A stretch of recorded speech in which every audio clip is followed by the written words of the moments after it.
South Africa has one of the highest tuberculosis rates in the world. And while great strides have been made in identifying people with TB, we're still underdiagnosing it, and we need to urgently catch up. For more on this, we're joined by Right to Care Senior Technical Advisor, Dr. Thandi Dlamini-Miti. Dr. Dlamini-Miti, good evening to you. Thank you for your time and welcome. How did the pandemic set back our country's TB detection program? Good evening, Iman, and good evening to the viewers. Yes, the pandemic really set us back in terms of, number one, access to the facilities. With the lockdowns, people were really did not access the facilities, and other strides of going out to the community as well were also impaired, such that really we didn't test the people that all the people that needed to be tested and be put on treatment. So it's really set us back, and other things were that the personnel was also shifted from the TB program and shifted towards fighting this new pandemic that we didn't know, COVID, and other things like funding as well. In terms of funding in research, TB research there was a setback because those funds were shifted towards fighting this new enemy of COVID. So we really, that's why now the government and other stakeholders have set the TB recovery plan, which is really trying to get to gain back the gains that were lost with COVID, in terms of number one, increasing the people, finding more of the people that are undiagnosed with TB and putting those people on treatment. Right.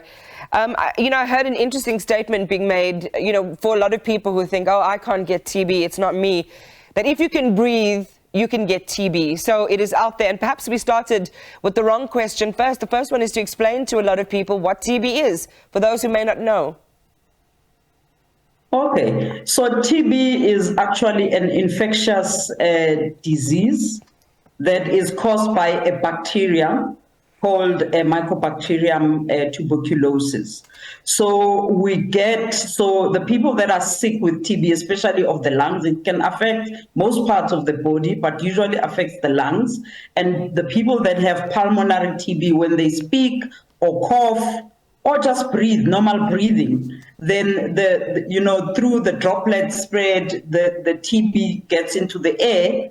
And then a person who is in close contact with a person that is still untreated for TB can actually inhale it, especially if the ventilation is not so good in that room, or they spend a long time in close proximity to that person. They can then inhale it into their body, and depending on their immune system, they can sometimes fight this TB and actually clear the infection. But sometimes it goes beyond. We fail to clear it, and it sits in our bodies, what we call latent. So we do control it, but it's still there, lying dormant, but not active. Okay, and then when something happens to your immune system that you can no longer control this latent infection, then you can then become sick with TB. Then can spread. The bugs can move from your lungs throughout the whole body.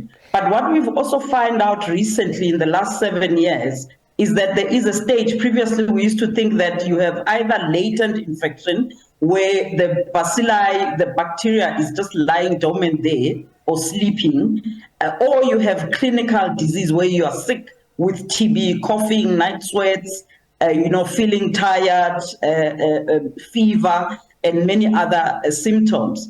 Now there is sort of a stage that's been identified that we call subclinical TB disease. In other words, you have disease, but you do not have symptoms.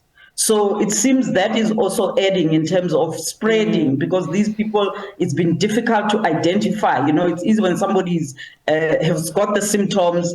We can also talk about the issues why we haven't gotten those people with symptoms diagnosed. Right. But when you have people that do not have symptoms, but can transmit, then it becomes quite difficult because you need to treat them as much as fast as possible. And it's a massive public health risk.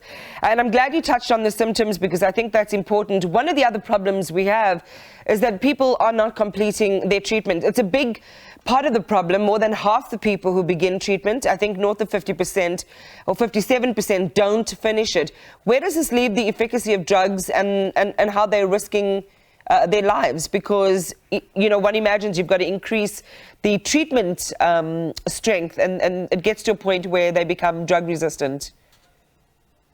Yes, definitely, you've hit it on the nail. So in addition to that, we're failing the program in identifying everybody, and then we have another problem of linking. Not everybody that we identify with TB actually gets to start the treatment. And not everybody that starts the treatment, as you've rightly indicated, actually completes the treatment. So the 57% is actually of the people that have TB. So what we've seen is that people that have started, the whole people, all the people, 100% of the people that have TB, only 57% of them actually get to complete treatment. But of those who do start treatment, then we also have a smaller percentage. I mean, we have a percentage of about 85%. We should be really getting well over 90%. So the dangers are that to get, the TB treatment is quite effective, has been shown to be effective.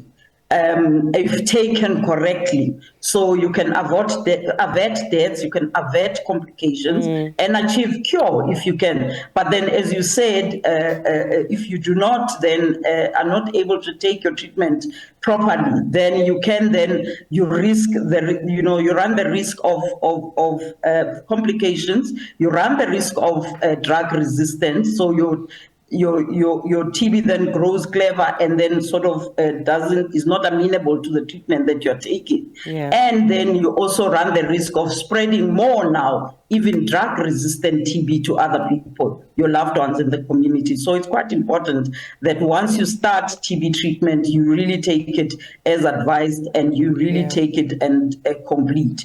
But then I think also the other things that are difficult, I think it's high time that we really look into shorter treatment regimens. Okay, this is a curable disease, and we really need to be finding the world pumping more money into TB research and finding shorter treatment regimens. And also I'm so sorry, you can complete your thought.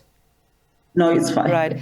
Thank you so much for those. As you say, treatable, it is curable. Get on the treatment, stay on the treatment. Otherwise, you risk, not having efficacious drugs to be able to cure you. And go and get tested as soon as possible. There is a free resource from the National Department of Health, so you can just maybe even Google that. And they have some help desk numbers there to try and see how you can get your sputum tested and what treatment regimens there are. And also, Dr. Thandi, to begin to remove the stigma around TB, that you go get checked out and get cured. Thank you for talking to us tonight. We appreciate your time and for sharing that public health awareness message. That was Right to Care Senior Technical Advisor, Dr. Thandi Dlamini-Miti.